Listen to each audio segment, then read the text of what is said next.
En tant qu'entrepreneur, on fait couramment les mêmes erreurs et donc c'est exactement de ce dont on va parler aujourd'hui. Alors si ça vous intéresse, restez avec moi. Salut tout le monde, ici Fleur l'éveillée et bienvenue sur ma chaîne. Avant d'entrer dans le vif du sujet, si cette vidéo vous plaît, pensez à vous abonner, à mettre un petit pouce en l'air ou à mettre un commentaire, c'est le meilleur moyen de me soutenir. Alors aujourd'hui, on va parler des erreurs les plus courantes chez les entrepreneurs, des erreurs que moi-même j'ai pu faire et que j'ai pu constater chez les clients que j'accompagne. La première erreur, c'est de vouloir rentrer dans un moule, de faire un métier parce qu'on a été formé pour ce métier particulièrement, et de ne pas s'autoriser en fait à faire ce qui nous plaît vraiment. Du coup, finalement, on est un peu comme des clones, on fait tous la même chose, etc. Et ça ne marche pas parce qu'on ne suit pas sa passion, on ne suit pas sa mission, et au contraire, en fait, on fait un job, entre guillemets, qu'on nous a appris à faire. Et pour le meilleur exemple que je peux donner, c'est moi-même, j'ai fait une formation de naturopathie, et on nous apprenait qu'il fallait exercer la naturopathie d'une certaine manière, que c'était comme ça, c'était très réglementé, etc.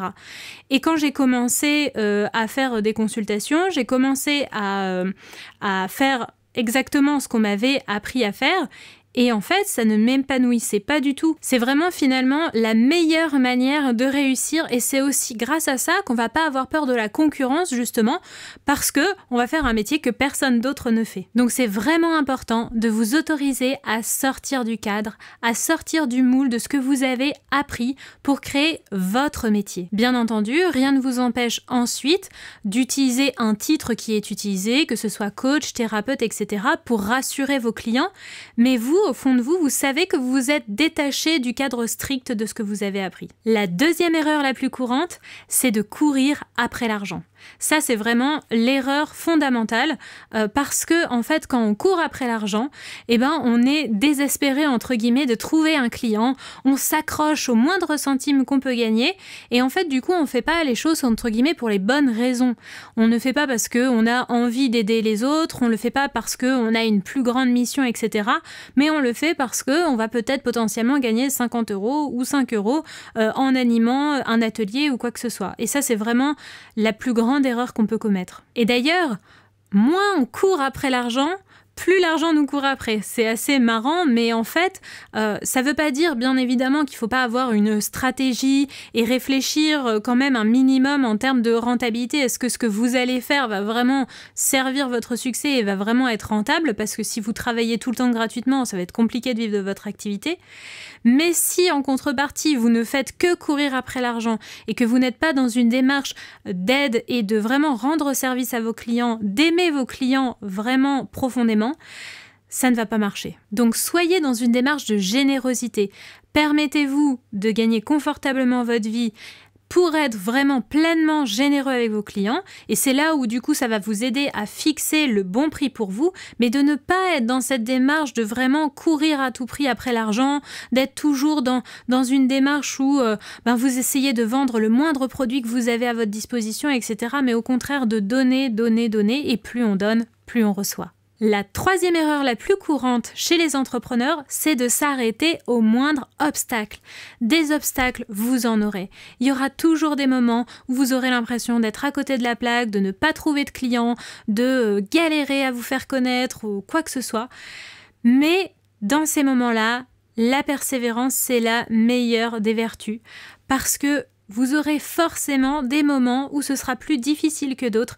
C'est impossible, les entrepreneurs pour qui ça marche tout le temps parfaitement. Peut-être qu'ils vous partagent que leur réussite, peut-être que vous ne voyez que leur réussite, mais on oublie souvent toutes les erreurs, tous les obstacles, toutes les difficultés que les personnes ont dû rencontrer sur leur chemin. La quatrième erreur la plus courante est de rester dans sa zone de confort. C'est hyper important de se challenger quotidiennement, ou en tout cas régulièrement.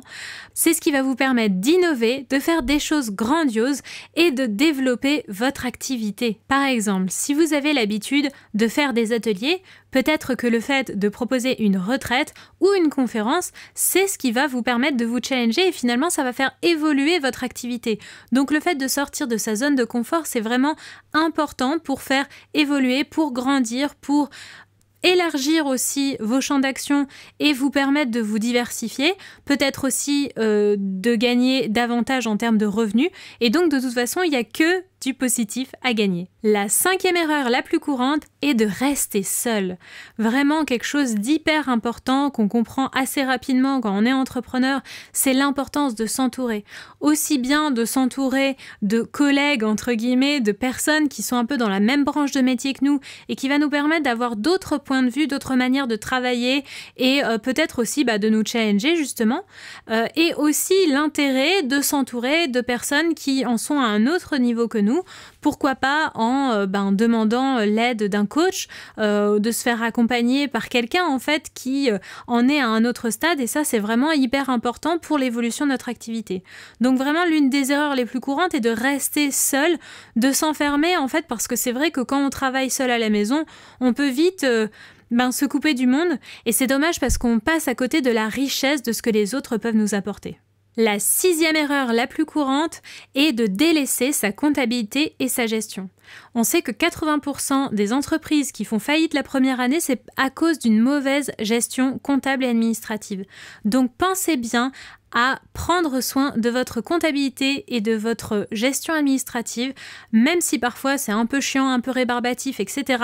C'est vraiment primordial de bien gérer ça pour savoir dans quelle direction vous allez au niveau de votre activité, si vous allez bien pouvoir payer vos impôts, vos cotisations sociales, etc.